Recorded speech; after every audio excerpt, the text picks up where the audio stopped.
the criteria? So the criteria being that it has to be restrictive in its nature, has to be a restricted A covenant. negative thing. Yeah, which is not always as straightforward as it seems. To give an example, you can have what you now call positive covenants, which is an obligation to do something which doesn't bind land.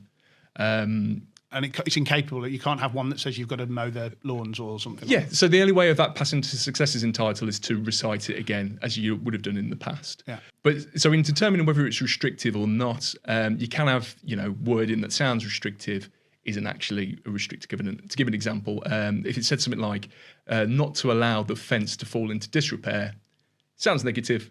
It's actually a positive covenant. I'll tell you one I know of. I'm told that a negative one is, do supermarkets, when they sell their land from time to time, don't they say they put it up for sale, but they don't want it to be used as another retail premises, so that and Aldi can stop Lidl from opening up round the corner. And that's entirely and that is a good use of restricted covenants. And similarly, if you're a landowner and all you're trying to do is sell a bit of farmland to generate some cash, for example, but you don't want it being built on, you pop in there a restricted covenant saying the land's not to be built on. And that's important to note that that's for the benefit of your retained land, and that binds your